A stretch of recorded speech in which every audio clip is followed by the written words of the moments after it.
Good morning, madam. Good morning, sir.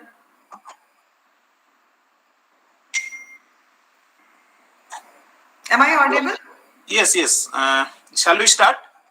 Yeah. Although the number of participants are very less, almost 80 participants are attending, but I hope that they will join.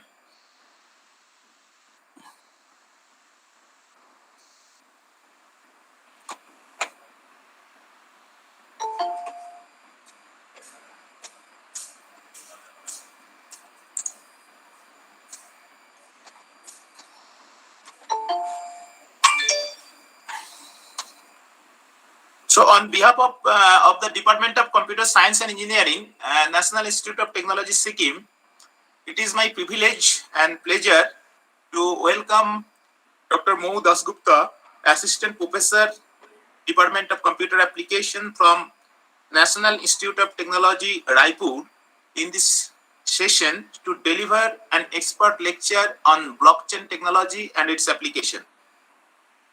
Dr. Dasgupta is an eminent academician and has more than 10 years of teaching, research, and administrative experience. She was awarded PhD from Indian Institute of Technology, Dhanbad in 2012. She has supervised 3 PhD theses and some are in the chain in the area of network security, computer networks, IoT, and blockchain technology. She is a senior member of IEEE. She has published more than 50 research papers in national, international journals and conferences of repute. Her research articles are well recognized by the eminent scientists and researchers, and that achieves almost 300 citations with H index 8 and I10 index 7. So welcome, madam, at NIT Sikkim and this FDP in cyber security. Now I request you to deliver your lecture. Over to you, ma'am. Thank you, sir. So, good morning, dear participants. As mentioned by sir, that today I shall be talking about blockchain technology and its applications. So first, let me share the slide.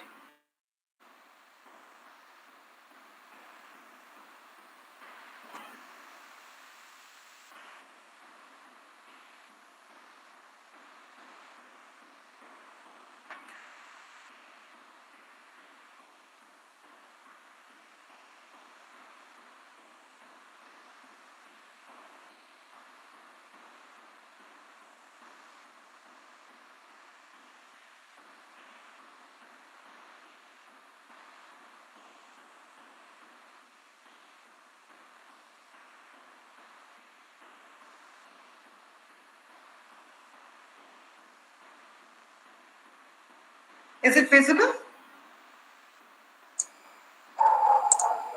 Yes, madam, it's visible. Okay, fine. So let us start. So first of all, what is blockchain? Now, if you think generally, blockchain is a linked list. So what is a linked list then? All of you might be knowing that linked list is a set of blocks which are connected to each other by some kind of a link. In case of a data structure linked list, you have the nodes, and nodes are connected by pointers, and pointers are basically memory addresses. Fine. But in case of a blockchain, the blockchain is a distributed data structure which is replicated at various nodes or various computers, and therefore the linking is not based on memory addresses. So we have a different notion of linking between nodes, and each of these nodes are called blocks. So therefore you can imagine a blockchain as a series of blocks, and each block is connected to its previous block by some kind of a link. So, and it is replicated all over, because replication gives you a number of different advantages. Like if one of the replica gets corrupted, the other replicas are there to make sure that the integrity of the information contained in the data structure is maintained. And also replication gives you some kind of guarantee of integrity of data. And it is distributed in the sense that that different computers are involved in the blockchain platform, they actually are running the various distributed algorithms in order to maintain the data's consistency and integrity. And the consistency of the data is maintained by a process here called consensus. So consensus here means that everybody agrees that the data that goes into the data structure is what they agree to put there. And the linking, as I said before, the traditional linked list, what happens, the linking is through memory addresses. But in this case, we cannot use memory addresses for linking. So there is a cryptographic technique called hashing. So we actually use something called a hash linking, and the integrity of the data is maintained because of cryptographic techniques and consensus and replication. Therefore, we can say that blockchain is a data structure that is maintained distributedly and that is replicated. And the main purpose of blockchain is to maintain the integrity of data. And what is integrity? Integrity means that the data, once it has been agreed by all the relevant parties to put in the data structure, it cannot be tampered with. Okay, nobody can come and change the data. That is made virtually impossible in a blockchain, and that is the main property of blockchain, that it maintains the integrity of data. So, what is blockchain used for? First of all, you know, many times we keep logs of events, right? So when somebody accesses our computer, the computer keeps a log of user names and how they authenticated themselves. Like Microsoft Windows gives event logs, every event that happens, like you open a new program on your machine, or something crashes, or any kind of event, you know, you get connected to the internet. All these events are kept in event logs. So logs are very important. When you do banking transaction, bank keeps logs of when you interacted with its servers and what you did, what transactions you made. All these things are logged. The main problem of keeping logs without any notion of protection of the integrity is that somebody can tamper with the logs and something can be deleted, some of the accesses may be removed, and therefore later on when you check the log, you know some part of the history is not there. So therefore, the blockchain is designed in such a way so that it is immutable ledger of events, which means it is a log that cannot be changed by a malicious party or by mistake. And therefore, all the data that you put in there could be event logs, it could be transactions, it could be various kinds of accesses, and the modifications you do to some other thing like a data, or you do a property transaction. So all these things, all these logs are kept, and this has to be kept in an immutable ledger, and that is what blockchain provides. So we can say that, and also it is the tampering of this data is made virtually impossible. So we do not say that it is impossible to tamper, because if you have a very high computational power, which is almost impossible for individuals together, but if you can gather that kind of computation power, you can actually subvert all this protection and change. But since it is virtually impossible, we would say that this is a tamper-resistant law. And we will say that, see here that means one of the first application of blockchain is Bitcoin. So the whole idea of creating cryptocurrency, that whose transactions, whose creation, whose use, everything has to be put in a tamper-proof law, and without a trusted third party or without a central agency which keeps track of this law. But cryptocurrency is just a part of the story, and there are many number of applications, other applications in which we need to keep tamper-proof or tamper-resistant logs, and their blockchain is a very good, platform to use. So here I shall discuss some problems first that you can probably solve with blockchain. Okay, but here I'll tell you what the problems are with our traditional way of digitalization, and probably hint you how blockchain might provide a solution. So this example is from Arvind Narayanan's book. So we will discuss how we do banking today, right? So in a banking system, we have multiple players. We all know that we have customers ourselves, we have the bank and the bank employees, we have the regulatory agency. In case of our country, it is the RBI. So what happens when you do a transaction? So here are multiple ways you do to do transaction. Let us consider two of them. Fine. So one is you write a check to give money to somebody, or you do the second one is you do an internet transaction, like you log into your banking server and then you authorize the transaction and then it goes through. So what the bank does here, it does automatically, not necessarily through intervention of human employees, is that it checks your balance, if your balance is greater than your transaction amount or not. So if it is not, then it will say it is an invalid transaction. It will reject the transaction.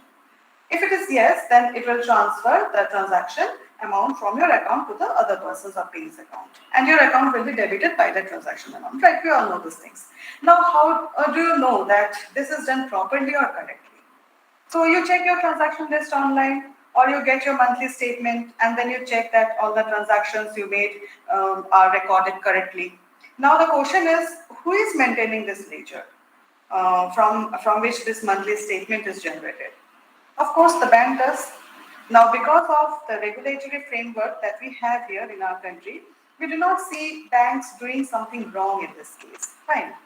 We almost never find that, I made a transaction and it went through, but now in my statement, I do not see it. Or I do not see do not see that I never did a transaction and it is appearing in my statement. So this kind of things never happen in our country. But the thing is that it could happen. It could really happen. How this could happen? If the ledger is wrong, or if somebody inside the bank tampered with the ledger and put a transaction in there which was not made by you. So in those cases, we say that it is an invalid transaction. And you say that I did not authenticate and authorize this transaction, or your balance was not sufficient and the transaction still went through, and you do not have an overdraft account. So in such cases, we say that the transaction is invalid. So what happens? You go to the bank, and in most cases, the bank will be very surprised and they will not know. They have to investigate, and all kinds of stuff can happen. So in case of checks, also somebody can forge your check. It recently happened actually to one of the top medical educational institutes that about 12 crores of money was transferred through forged checks. And those checks were checked under the ultraviolet light by the banking authorities, and then they turned out to be the authentic ones. But the institute said that it did not do the transaction. So this kind of things, actually, they are happening here. So again, another factor is that what if an extra zero is put at the end of the amount field and somehow tampered with? So the monthly statement will claim that you have done it, but you will say that no. So there is also another possibility that somebody obviously got your password and somehow fooled you into revealing your OTP, and or they may also do the SIM fraud to get your OTP instead of getting them. And in those cases, you would not know what is happening. So it is very difficult for the argument with the bank. So if you go and say that, if you repudiate that I have not made this transaction, the bank may not believe it, because it will think that you have no proof that you did not do it. So it is called non-repudiation. You do not have the non-repudiability. If you argue that the amount was modified, that the amount that you actually transacted, then you are questioning the integrity of the data that is being now presented to you. And there is also, if you do not have the proof of what the original amount, then your word against theirs. And finally, the thing is that do you even tally the transactions? Like if you add the entire debit and credit when you get your monthly statement, we never do that. Most of the people do not do that, and therefore we depend or we trust the bank on all these issues. So the way the bank maintains its data about your transaction is not very transparent to us. We trust them to do it, and we trust them because they are answerable to the regulatory authority, RBI, and therefore we trust them. But that is what we call by a trusted third party, enforced trust. And that is often a problem in case of raw banks or things like that. So what we are advocating here is more transparency in the way the transactions are done and transactions in records are maintained. As we will see that the blockchain could be one of the solutions which will provide transparency and also maintain the integrity of the data, and therefore provide more reason for us to trust the banking system without a trusted third party enforcing the trustworthiness. Now, the second problem that I want to talk about here is the supply chain provenance. So what happens in a supply chain is that you order something, your business, and you order something from another supplier, and the supplier also orders various parts from a third supplier, and the third supplier orders various parts from a fourth supplier, so on and so forth. So this is what is called a supply chain. And when the final product is made, means it is as a business to you, is a making product whose quality depends on the quality of the component and other things that you have got through the supply chain. And therefore, if your quality has a problem, maybe it is not your manufacturing problem or your construction problem, but it is somewhere down the line in the supply chain, and you have to attribute whose fault it is.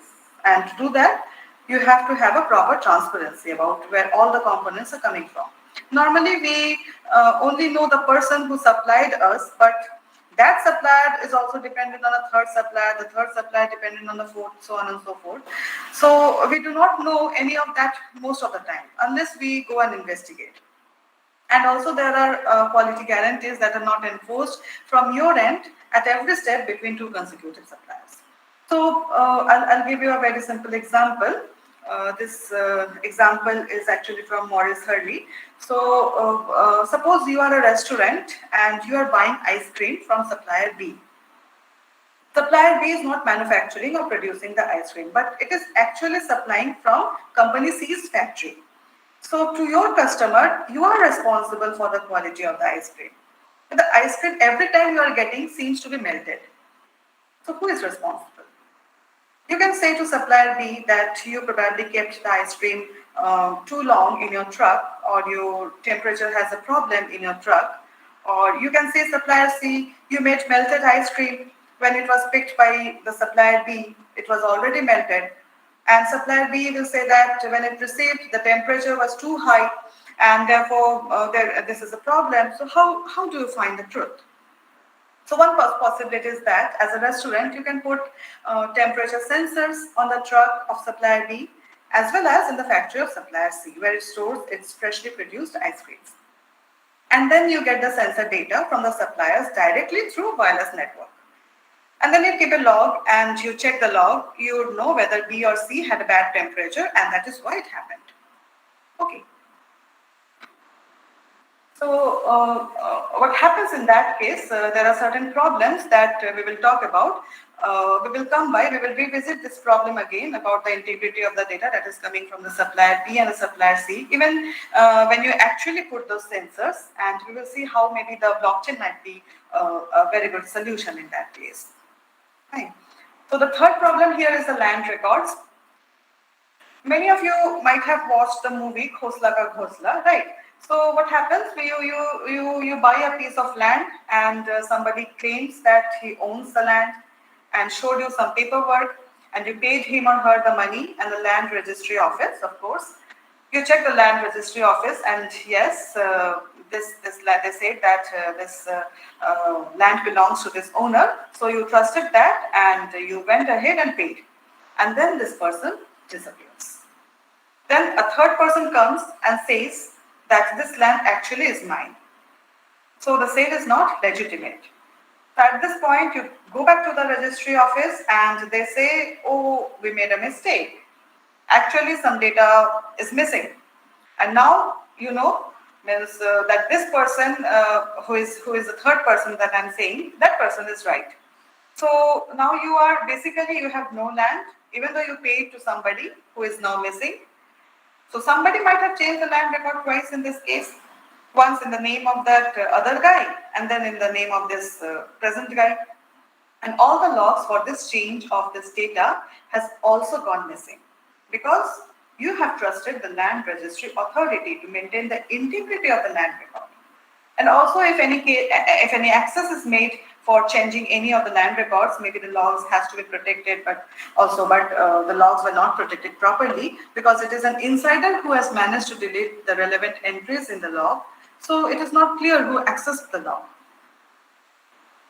Now, there has been a question about your Aadhaar accesses. So remember that there was a case where people who did using Aadhaar authentication, they did their KYC or getting SIM card from the Airtel bank also made the same eKYC to create an account in your name, and then all cooking gas subsidy was being now deposited to your bank account. So now this was shut down later on, this process, but we need to know who is accessing our data to the in other databases for doing eKYC. So then UIDAI decided that through their website, you can go there and see who accessed your Aadhaar information or who did eKYC on your this thing. But it did not show the demographic lookup properly, but it showed the eKYC logs. But these logs are now maintained by UIDAI. And if you trust UIDAI, then you will say, okay, these are the only times when somebody did eKYC on me. But if you think that somebody is doing eKYC and somebody inside the UIDAI might be deleting these logs, then there is no way to prove what is proved there. So there is a trust problem that can build up. Now, we have spoken here about 4 problems. One is your banking transaction logs and their tampering possibility. Second, we talked about supply chain data and supply chain provenance and their tamper-proof property.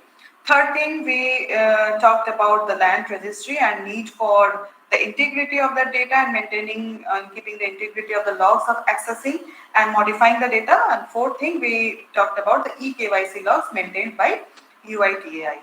And in all these cases, in the current traditional system, we have to trust a third party, or we have to trust the authority who is maintaining the data to actually maintain the integrity of the data. And that may or may not be very prudent to trust. So these are the things where blockchain might come handy as a technology to solve this question. So you might be expecting that also this is all about blockchain, and you might be thinking, what about Bitcoin? So I would now focus on Bitcoin, or rather, why not Bitcoin? So Bitcoin is something that has also raised a lot of concern about cryptocurrency. And one of the very early story of after the Bitcoin came into existence was the history of the Silk Road. Okay, so Silk Road was it is an underground market and underground in the sense that it has been carried out in the dark web. So dark web is basically, it is a part of the web where people do not have direct accesses. Like we go to a website, to a news organization or an institute or a business. These are the places which are accessible through the web. But the dark web, they are not accessible directly by the common people. You have to know the exact address and their location, and probably a very, very strong authentication. And many times you cannot even go to them without using some anonymous browsers. Like the Tor browsers, etc. Fine. So there are the people from the underground operations of drugs and other things, extortions and all that stuff. They actually transact in Bitcoin. And Silk Road was dismantled by the FBI around 2013 or so. But there are still a lot of business in the dark web that happens using Bitcoin, because Bitcoin is almost anonymous. There is no way, if you ask me to send money to a particular Bitcoin address, there is no way to know whose address it is, even from the law enforcement agencies. And therefore, it is very difficult to trace. And this is the same thing that is happening today when there is a ransomware attack. Okay, and ransomware attackers then encrypt your entire disk by sending a malware through your phishing link or something like that. And then they actually demand a lot of money to decrypt your device, and they want you to pay in Bitcoin or Ethereum because of the anonymity that they can hide behind. So that is one of the problems of Bitcoin. So illegal activities and ransomwares, these are some of the problems, but there are other problems also. So one thing is one of the things that you would know that Bitcoin prices go, they fluctuate actually.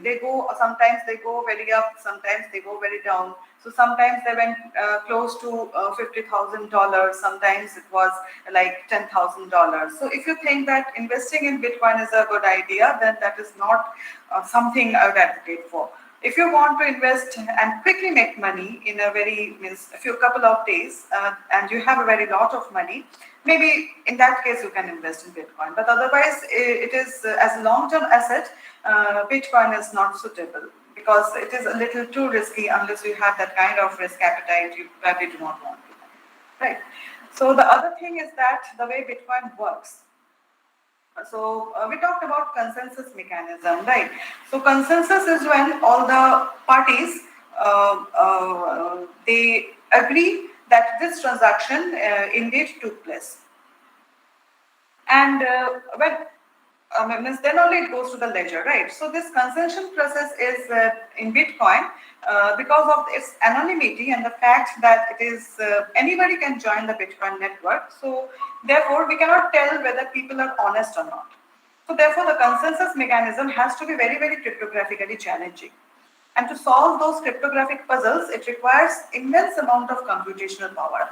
And when you do that kind of computation for arriving at consensus, and you actually have to arrive at many consensus over a short period of time, therefore the amount of energy that you require to do that kind of computation is enormous, and that is very harmful for the environment. Okay, and we will see that if you look at the statistics that Bitcoin mining today, actually the process of arriving at a consensus is also called Bitcoin mining. The reason why it is called mining is because anytime a consensus is arrived, there will be only one winner. Who selected data will be actually made permanent into the data store and in the blockchain, and then they get some reward. Fine. So in the beginning, Bitcoin was giving 50 Bitcoins as rewards. On May 11th, 2020, it actually offered 6.25 Bitcoins. So if your data collection becomes permanent, then means they actually, you get this amount of reward. Okay, therefore this consensus process in Bitcoin is also called Bitcoin mining. And this mining process is so expensive in terms of computation and therefore in terms of power consumption, that it is consuming more electricity than 159 countries, including Ireland and most countries in Africa. So you can think how wasteful it is to actually mine Bitcoins. Okay, and means any other cryptocurrency that is also based on participation of public anonymously would have to have a similar kind of consensus process. And therefore, they will also be wasting a lot of power, and then that is a big concern from the entire environmental point of view. Also, it becomes very expensive to buy equipments which are capable of doing such computation. Therefore, it gets more tilted towards the people who have deep pockets. You and I, with our regular laptops or regular machines, ordinary machines, we cannot, have the ability to win this process of consensus. So we cannot make bitcoins. Whereas there are people who have invested millions of dollars in buying equipment and paying electricity bills and air conditioning bills for their huge compute farms, and therefore they are able to do this. So this makes the entire Bitcoin ecosystem very, very tilted towards those people. So, and the other thing is that most of these Bitcoin mining companies, now actually there are companies which can only afford such large scale Bitcoin mining, and this many of these companies are in China. Now, what happens is that it is provable that if one person or one player in a Bitcoin platform has more than 51% of the computational power, then he can actually completely change the data in the Bitcoin network. So earlier we said that in a blockchain, the data that we store after a consensus is tamper-proof, right? Nobody can come and change the data.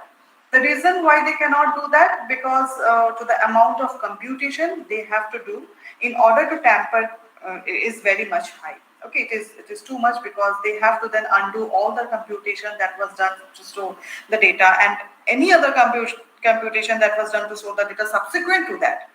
Okay. So this is a total amount of work or computational work that somebody has to do to tamper with. But if I have majority of computing power in the entire ecosystem, then I can actually completely change the entire chain or chain of data. All the data I want to change and all the subsequent data. Now think about this.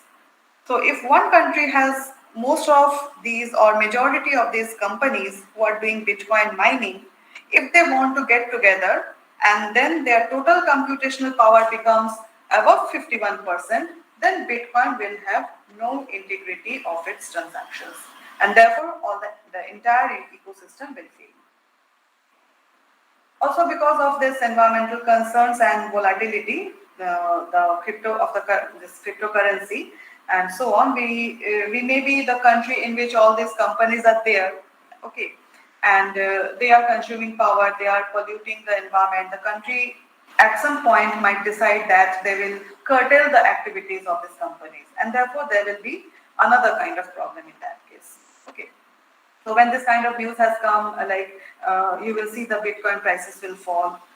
Okay, so these are the things, and that in India the RBI has put, this blanket ban on the Bitcoin as a transaction medium or any kind of cryptocurrency, and there is a good reason for that, and we will not get into that, but that is how it is. So then there is another problem, that is the problem has been happening to various reasons. So common people. Bitcoin, if you want directly to pay into the Bitcoin ecosystem, you want to do mining, you want to do transactions, you have to be computationally savvy, right? You have to know how to create a private key, how to create a public key, how to tell other people that this is my public key, which will basically get shortened in your wallet addresses. Okay, so and then you have to store your private key very, very securely in order to, so that nobody knows your private key, because once your private key is known to other people, the money is no longer yours, because they can use your private key to spend the money or transfer the money to another account. So this is cryptography. The public key, private key is very important for operating in the Bitcoin or Ethereum economy. So now for common people or businessmen, they might not be very much computationally savvy. So they have another way of investing in the Bitcoin or Ethereum or any kind of cryptocurrency is by going to an exchange, a cryptocurrency exchange, and say that I am giving this kind of money and give me this worth of cryptocurrency. Okay. So now what this company or exchange will do is it will give you some kind of a paper or some kind of a link that says that you now own so many Bitcoins because you gave me this amount of real money. And then all the private keys and everything will be stored at the exchange. So there are two kinds of wallets, like hot wallet and cold wallet, and most of the keys that are not very frequently used are put into the cold wallet, and the hot wallets are the ones that are being used very commonly. Now this happened in one of the exchange, Mount Gox, where there suddenly the exchange owners, they said that there is so many millions of worth of cryptocurrency has been transferred to somebody else's account. And as I said before, that once it is transferred to an account, the account number is actually a public key in a hash form, and therefore there is no way to know who is behind it. So the police or anybody cannot really find the person whose wallet has got that much amount of money. So therefore the owner said that the private keys were stolen, and therefore this happened. People suspected that the stealing person is one of the exchange owners only. And since the actual people who purchased bitcoins from this exchange did not keep their own keys, the keys were in the cold wallet of this or cold vault of this exchange. Therefore, they have no resources; they could not get their money back. And there was a huge loss for a lot of people. That happened actually. More recently, there was another case. So this is the Quadriga exchange. It is another exchange, cryptocurrency exchange. And in that exchange, what happened is that the person who owns the exchange also had in his cold wallet a lot of keys. It is officially said that $145 million worth of cryptocurrency keys was there, but somewhere they also mentioned that it's about $190 million worth of cryptocurrencies. But what happened is this person kept this much amount of cryptocurrency keys, and then he came to India and then he died.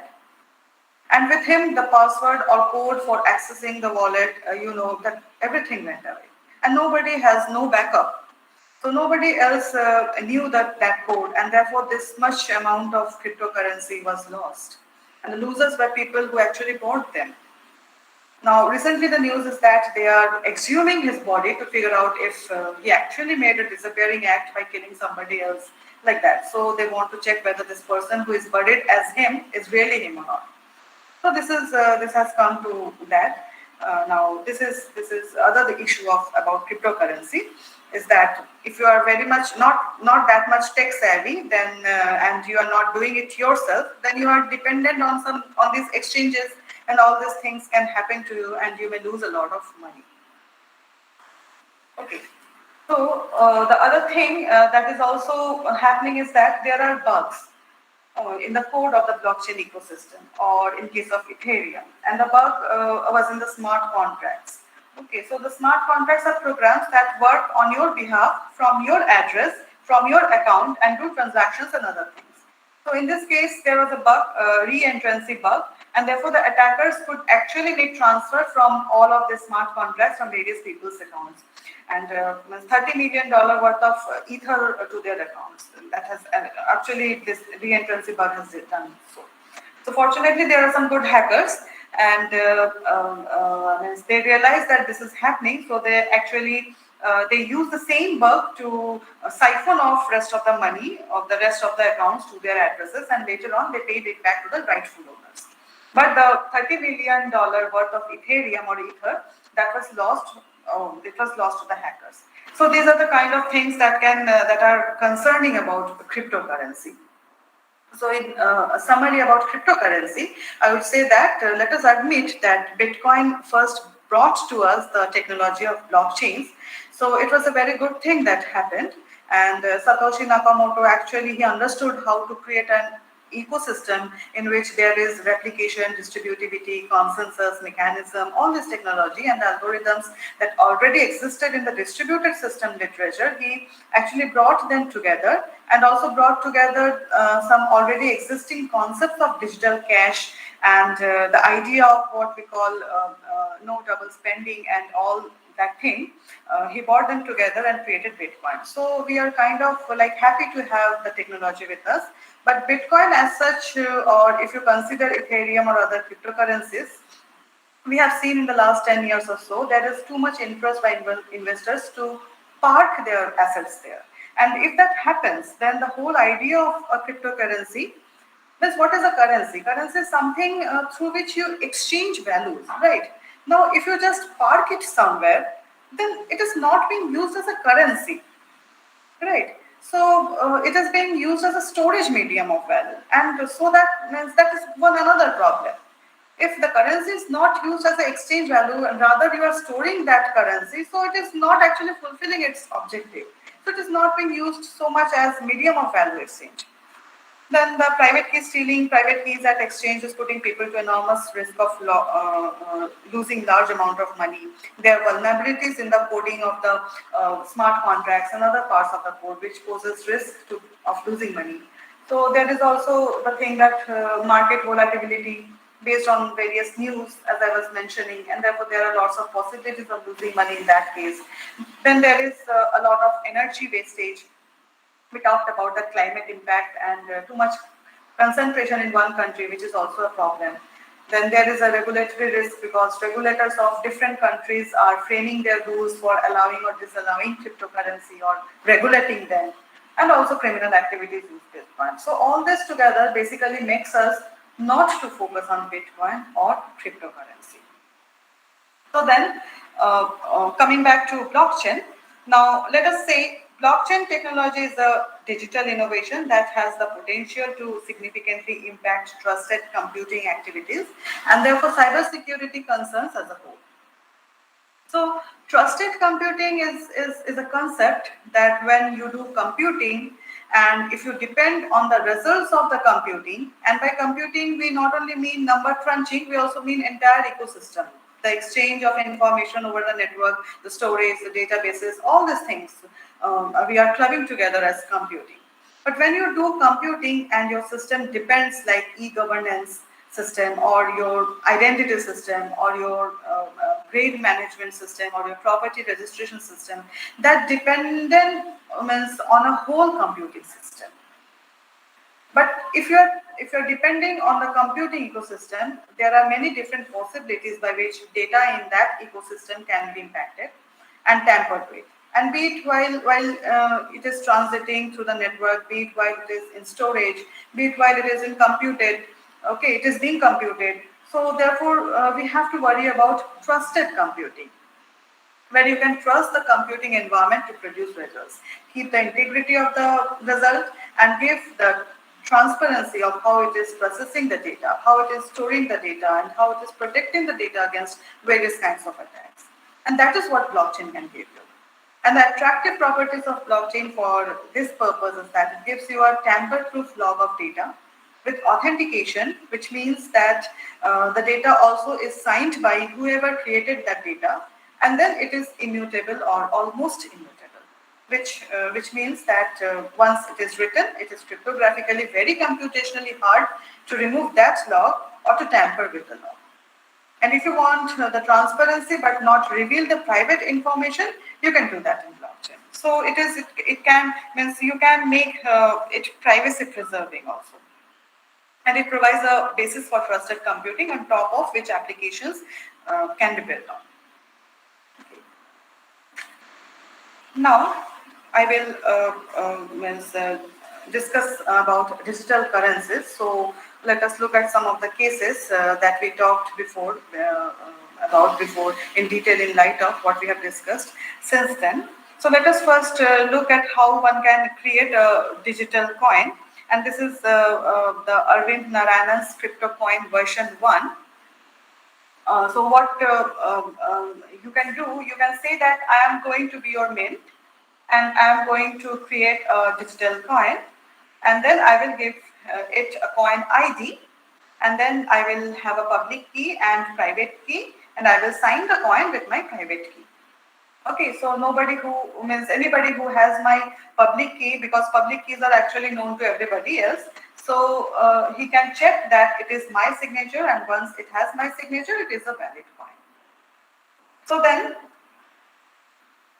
I can then give the coin to somebody else, maybe in exchange of some value, in the real world, like I buy a book from him and then I give it to a friend.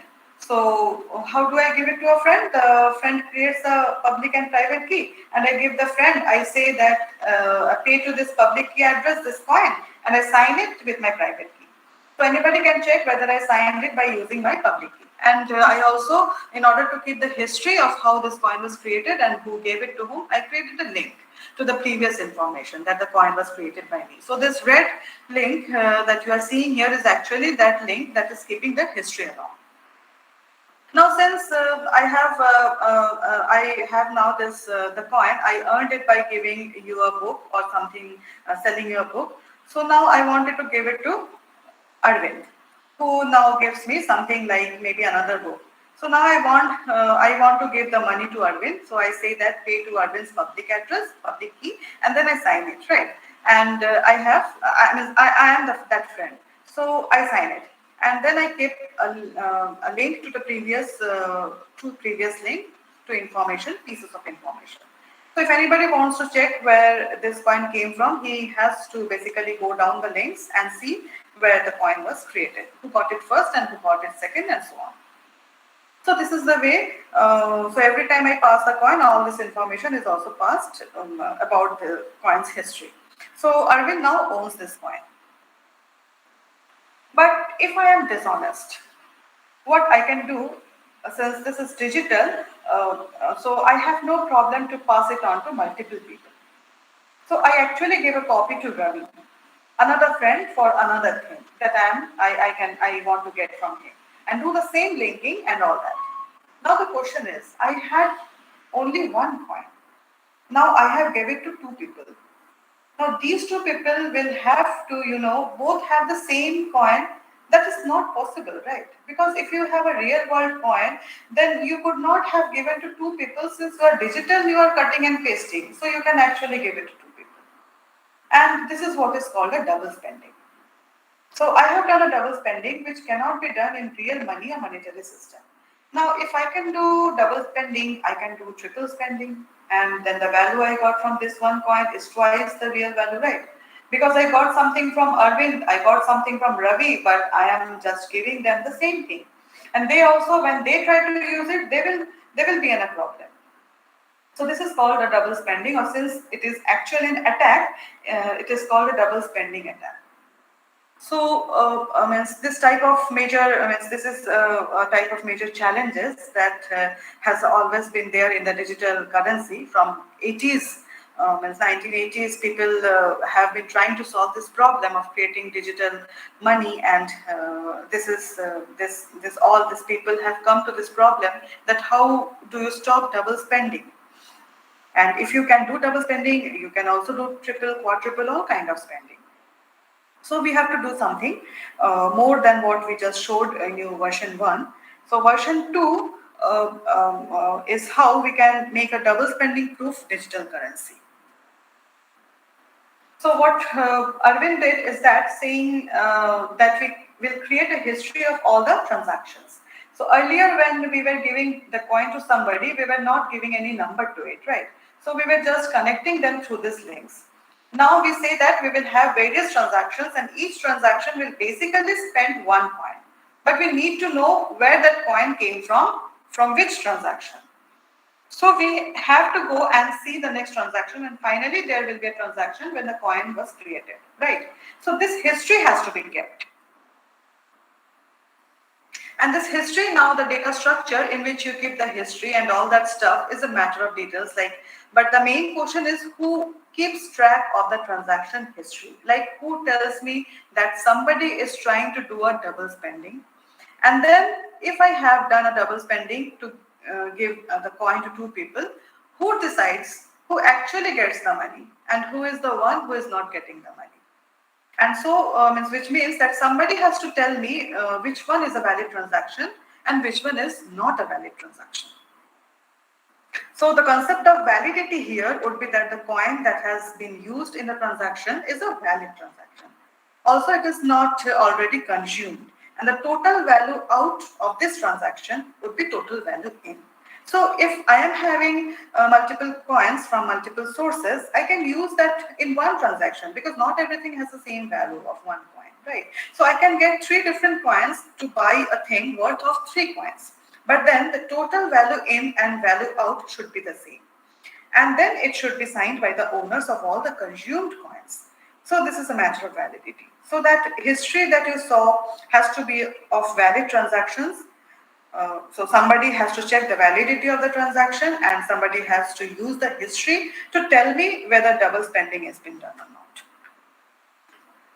So here, the crucial question is who maintains the history and who validates the transactions and who tells me that this is a valid transaction or invalid transaction because there is a double spending.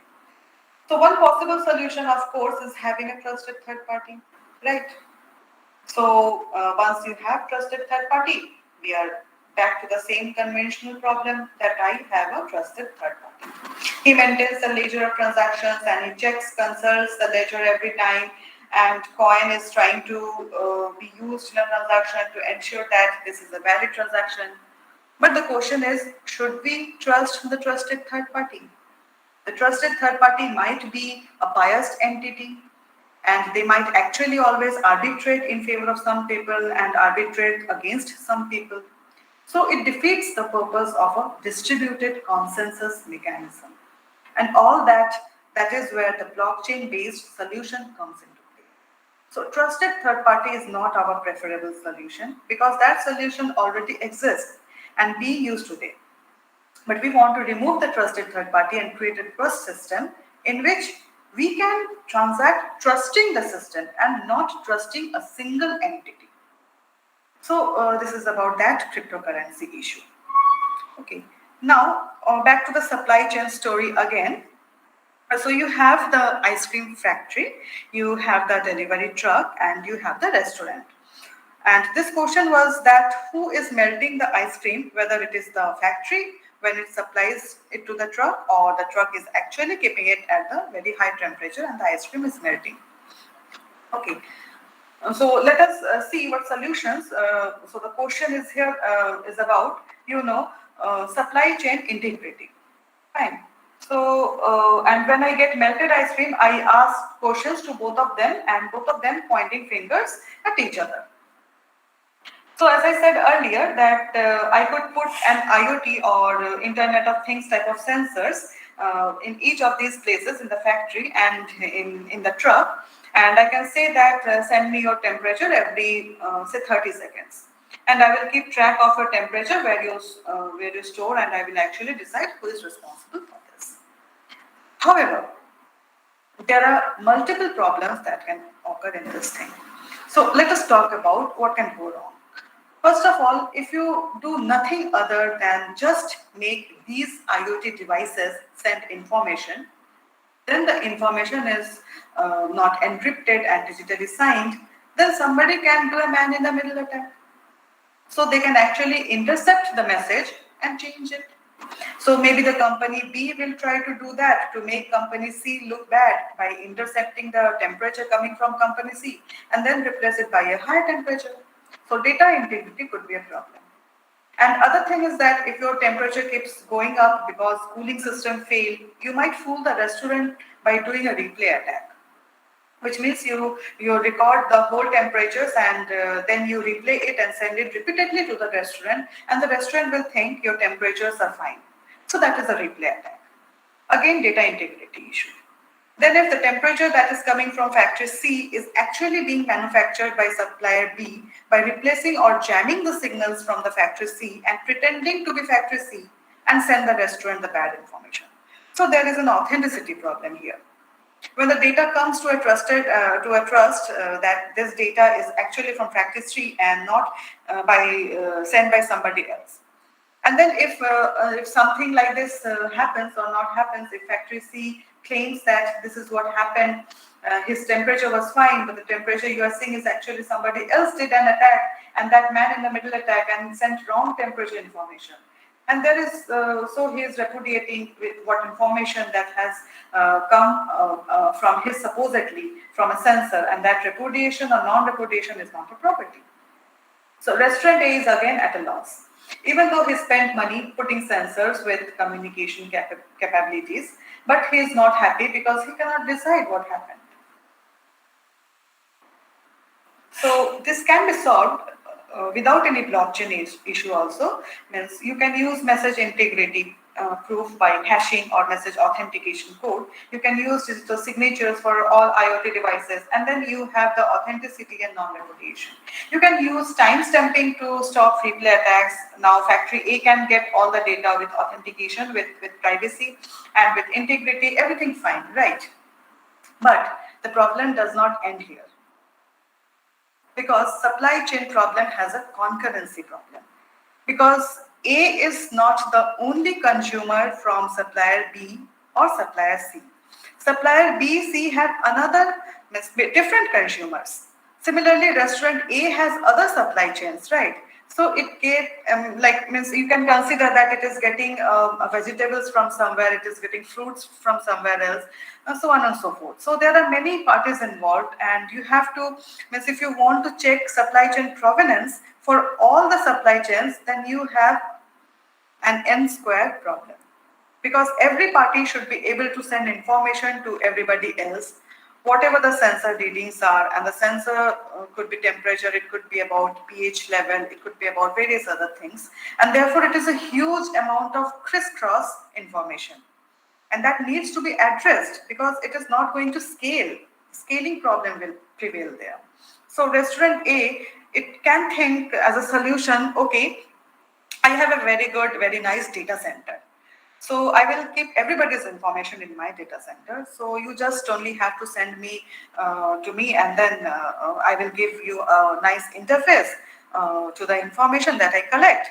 And everybody else, every other restaurant and every other supplier, they can log into it and look into the information and make themselves happy, right? So this could be one of the solutions that A can provide. But then, why would you trust A to be the purveyor of your data? What if A wants to make some other entity look bad and tamper the data? Okay, so when means when that entity, other entity looks up the data for the that entity sensors, you might see wrong information, right? So you cannot trust a single entity to do all the jobs. Then it becomes a trusted third party again. So you can use a cloud provider as a solution and say, Instead of A, B, or C, or anybody, the cloud provider collects all the information, and most IoT vendors now is giving a solution based on this cloud-based data collection, and then they interface to the cloud to look at the browse the data and do analytics on the data. But what if the cloud provider cannot be trusted? That is the possibility, right? Because again, we have a trusted third party. So then the question is, you can use blockchain because blockchain is not a trusted third party.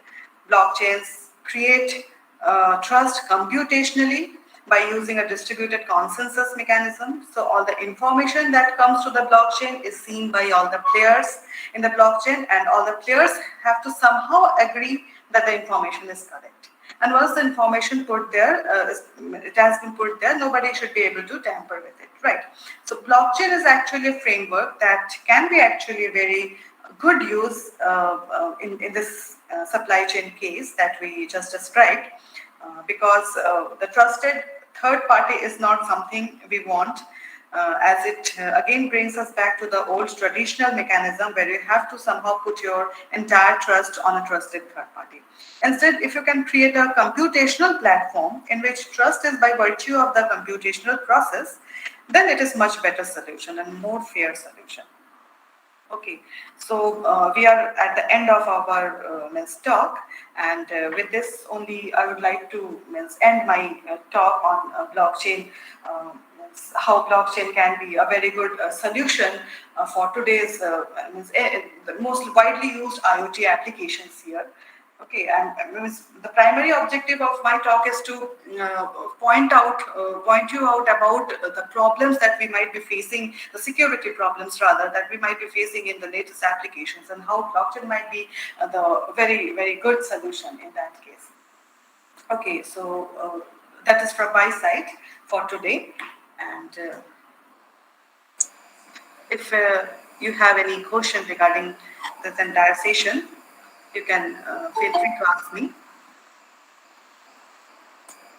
Any queries from participants? You may unmute yourself and ask directly to experts.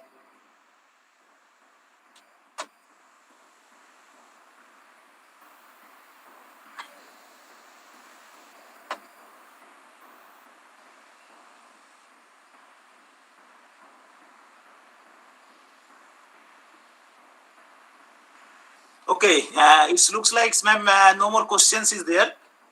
So your session was totally clear to all of them, and they had understood the concept of blockchain technology and where they can apply it in their research area.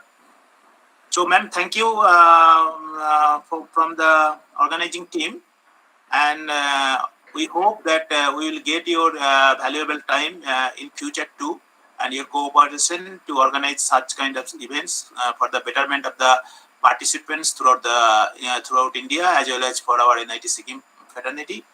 And we are very much thankful to spending your valuable time with us. Thank you, ma'am. Thank you very much.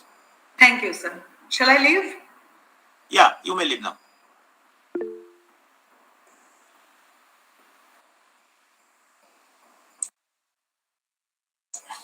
So, participants, the next session will be at 2 p.m.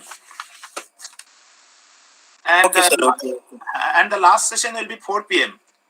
So, 2 p.m. that will be delivered by Dr. Swarnendu Kumar Chakraborty from NIT Arunachal Pradesh on the recent trends in cybersecurity. And the last session will be taken by eminent experts and academician, very, very reputed person from IIT Guwahati, senior most professor from IIT Guwahati, Professor Sukumar Nandi, from 4 p.m. onwards.